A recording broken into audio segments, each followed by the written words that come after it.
Hello, everyone. In today's edition of Skill Talk, we are going to talk to a very interested academician, Dr. Sharyu Bhakre. Dr. Sharyu is Associate Professor at Symbiosis College of Arts and Commerce in Pune. She's been teaching for over 20 years, but what her passion really is entrepreneurship. She set up and heads Center for Innovation and Entrepreneurship at Pune. So that's her passion. But what makes her most interesting is that in today's time and age, where students hardly know who their professor is, she's one who's revered by her students. And at Pro School, where we are focused on skills and careers, I think we couldn't have had somebody more interesting to come and talk on entrepreneurship and student-related areas than Dr. Sharyu Bhakre. So very privileged to have her with us, and thank you. Thanks a lot of thanks to her for coming here, taking her time out, and sharing. Hopefully, sharing some very interesting ideas with you guys. So welcome, Dr. Sharyu. Let me start by saying that your students, as I was talking to you before we started recording, that your students are not your students; they are your fans. So let's start by asking you, what is your teaching philosophy approach, and what did you do to win such a big fan club? Thank you, sir, and thank you very much for having me here for this interview. It's my privilege, to talk to you and also to, spread the message to our students. Um, Basically, sir, I believe in this very beautiful quote by Benjamin Franklin that tell me and I forget, teach me and I remember, involve me and I learn. And that is what is also written on the wall of my cabin. If you come to our college, Symbiosis College of Arts and Commerce, I'm an associate professor there. And I also head the Center for Innovation and Entrepreneurship of Symbiosis College of Arts and Commerce. So that is what is written on the wall of my cabin. And I always believe that, students learn more outside the class than they learn inside the class. That is, I believe, as a teacher, the classroom teaching can prepare them for exams, right, for getting marks. But what they learn outside is what is going to prepare them for a professional world, for the corporate world, and for their life. And therefore, I always, engage students in a lot of extracurricular and co-curricular activities and see that, they get to learn a lot of things through that. It's not only about engagement, sir. I also see that, I also cross check whether they've really, acquired any skills when they are doing any kind of, a program or an activity. So then when I'm designing my assignments, this is also something which I, do it in a very different way. I have these assignments as task-based assignments, so I don't give them typical, maybe write about an interview of an entrepreneur. It would be something more practical based and more hands-on training. So activity-based training, activity-based learning is what I believe in. I also believe in the task-based learning. So I feel that students learn a lot through tasks. Out of class experiences is something, sir, which I feel the students should, take. Experiential learning is also which are, are opportunities which are given to them. So a lot of interaction with entrepreneurs, and a lot of interaction with our alumni, so who have gone ahead maybe to become entrepreneurs or, are doing something different. So these opportunities are provided to students, and this is what, is my philosophy of teaching. So at Pro School, we call this active learning, Active where learning, yes. where students are actively involved. It is a bend forward, not a lean back True, experience. They have to do exactly. something to learn. So Yes. we call it active learning, and I'm sure there are other names. And most people are now saying, unless you are involved, you can't really learn. So I think that's fantastically said by Benjamin Franklin and implemented by you. Mhm. Uh, and what do you think a student's approach to studying should be? I mean, that's your approach, but what do you expect? How do you expect a student to approach his course or his study period? Should enjoy. That is important. Whatever they're doing, they should enjoy. So whether they are studying a subject, they should enjoy. That's why all teachers, we are more of entertainers. You must have heard about this edutainers, right? Those who also teach, but they not only teach, but they also have to teach in such a way that students feel involved, engaged. They also love to be there in the class. And they enjoy. We have to take care, as teachers. We have to also take care that they enjoy being in the class. I'm sure if you have also had the same experience with your students. So whatever they do, they have to enjoy. That's important, because if they will not enjoy, then they will not be able to absorb anything. And they think teaching is an easy task. I mean, we have to do so much song and dance and drama to keep them. Very true. No, so it's just about making it like even online teaching, we all have experienced this as teachers, we've used different innovative ways to engage students online, because that has been far more challenging. But offline also, because we are going to now soon resume offline. So offline also, engaging students in a very creative way, making them think. See, sir, I want to share some experiences. Like when I ask students, what is it that you have missed out in your school education? That is one discussion which I normally have with my students of first year, because they come to our college in the first year. So they have completed school and, junior college also. And so everybody says that, ma'am, innovative thinking, they were not made to think. And that is something which, they have missed out. They have missed out, whereas they wanted that, and they missed out. Plus, extracurricular, sports activities, all of this, have been sacrificed for study classes, which has actually instilled, a very monotonous way of looking at life in them. Yeah, I find it criminal that in 8th you start studying for JEE. I mean, exactly, true, very true. I mean, 4 years of your life you are just focused on one exam. True. But we have all become, I mean, very, very exam driven and degree oriented. Something that we need to all figure out a way to change. So talking about interest, sometimes you find students who are interested in dance, but dance may or may not be financially very rewarding.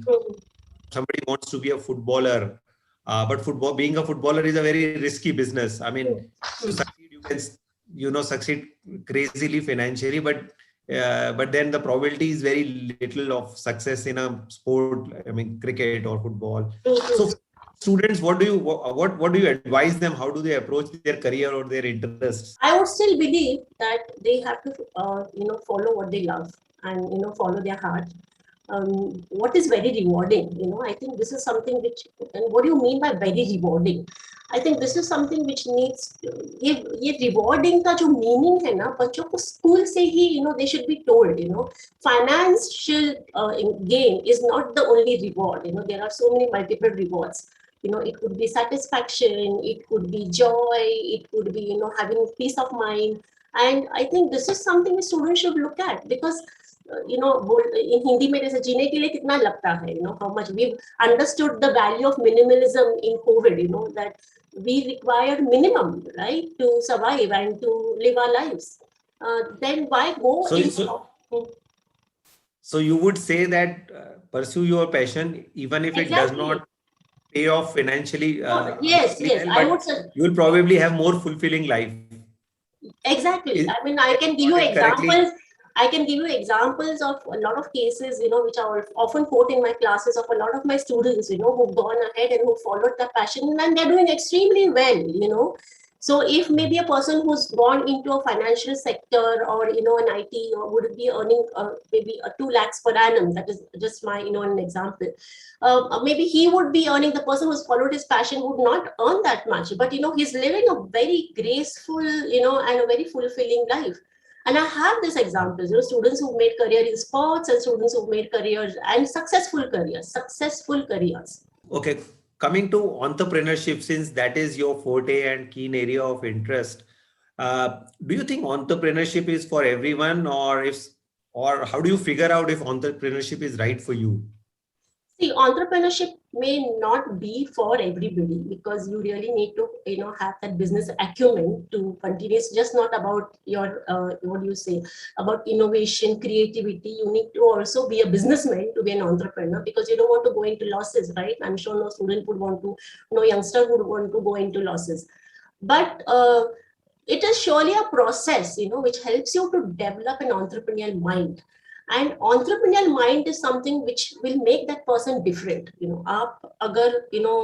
you follow all these entrepreneurial training, or lessons, or maybe you go through the experience of becoming an entrepreneur.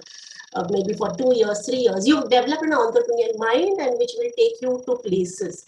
So I believe that yes, students should see, as an entrepreneurship teacher, trainer, mentor, I surely would want all my students to be job creators rather than job seekers. So, but to be a job.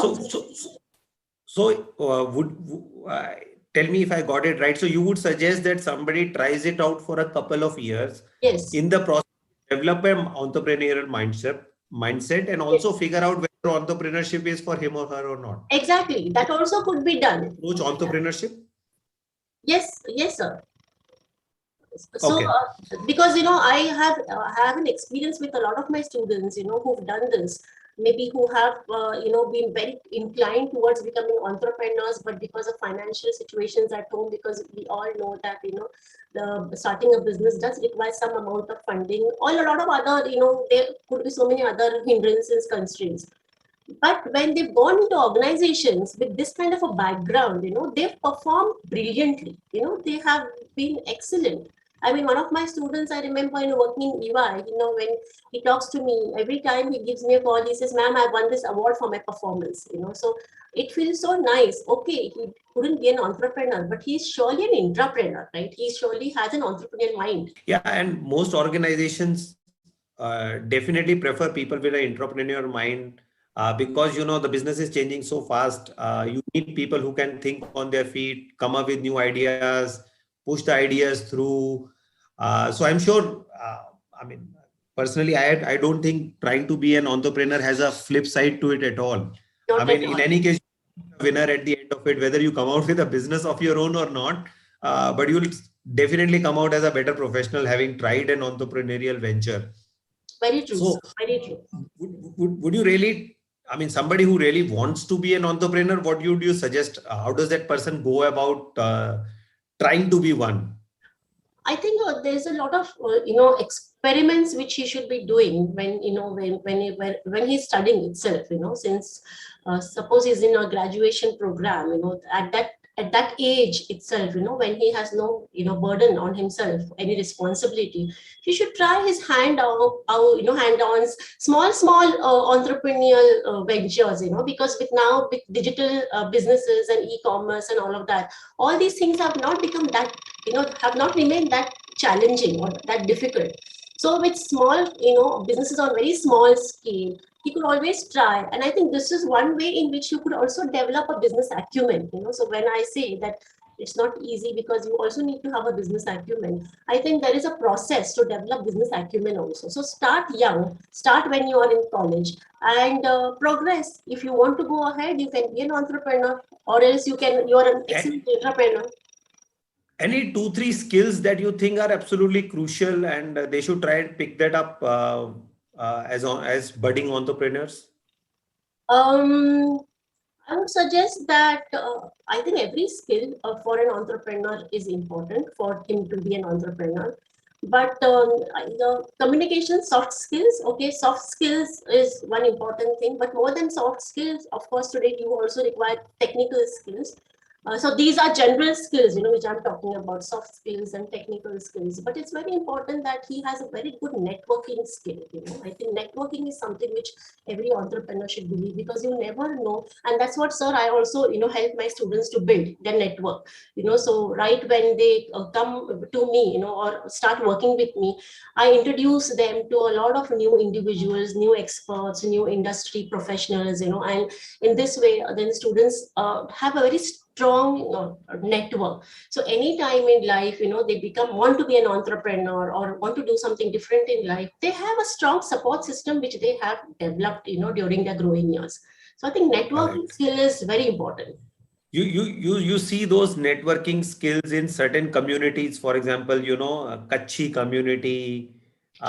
Marwari community. You see those networks, community-based networks working so well for helping each other start businesses. Mhm. And those who do not have access to those traditional networks should figure out modern substitutes for those networks. Yeah, so be on LinkedIn. So be on LinkedIn. We have LinkedIn. Even if we may not be Kutchi or a Marwadi, we might have LinkedIn Right.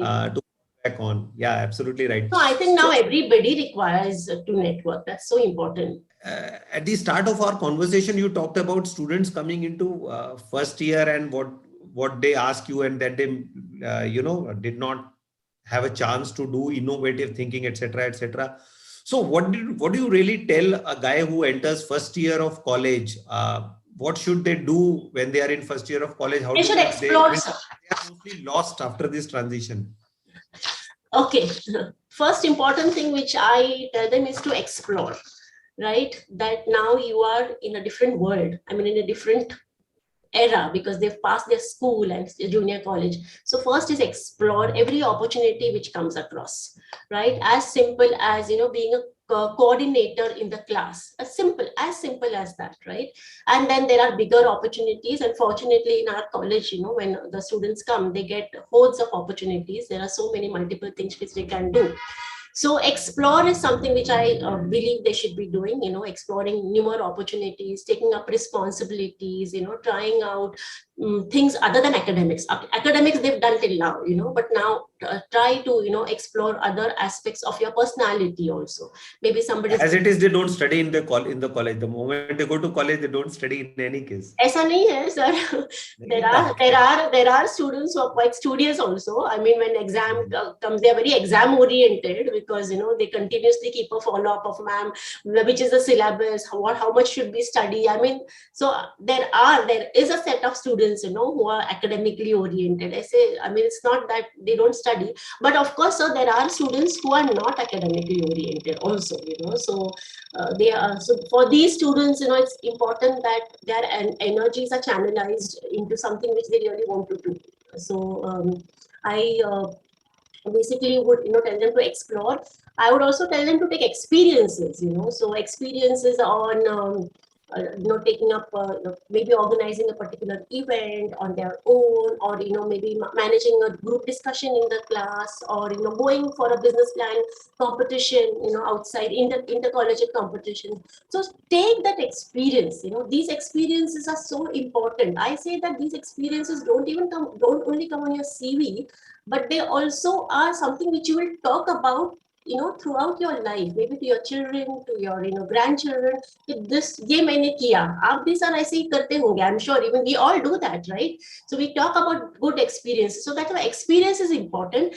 And experiment. There are a lot of things which I feel students have not done earlier, like for example writing a research paper, and they may feel that is not my cup of tea. But why don't they do it? I mean, they should be doing it, right? With it they'll acquire different skills from it. It helps them to acquire different skills and a different kind of a mindset. So experiment is also something which I insist that they should be doing, and that is what I encourage the students for: explore, experiment, and you also take experience. And through this, I've seen that students have built a lot of their skills. I feel that professionalism is very important, that they build professionalism when they are in college, and a lot of my students have got back, sir, to me after once they've started the businesses or have got jobs somewhere, that ma'am, what we learned in the college is professional skills, and that is helping us today. Like one of my students, I remember he used to be made to write, invitation letters, and he was not very good at letter writing, but when he was doing this invitation letters to guests and all, formal letters, he acquired that skill. And when he joined, I think he joined ICICI Prudentials, and when he joined that, he used to tell me, ma'am used to call me and say, ma'am, MBA students are asking me that, how to write a letter. I mean, how do you write these messages? How do you write these letters? And this is what they've acquired in the entire process. Absolutely. So at IIMS, we used to have a course on written and analytical communication. Everybody take that very casually, and that is one of the most useful courses when you Exactly, true. Yeah. So explore, experience, and experiment. Yes. 3 E's that are very important Right. in a typical MBA-ish framework. But we will remember that. So we are running out of time allotted to us. But this is very interesting conversation. Look forward to getting this offline with you at some point in time. But thank you so much for coming and doing this for us. I'm sure it just sinks in so very well with what ProSchool is trying to do. And I'm sure a lot of students will benefit out of it. So thank you, Dr. Sharyu, for coming and doing this for us. And thank you sir. It was my pleasure. Thank you so much, sir.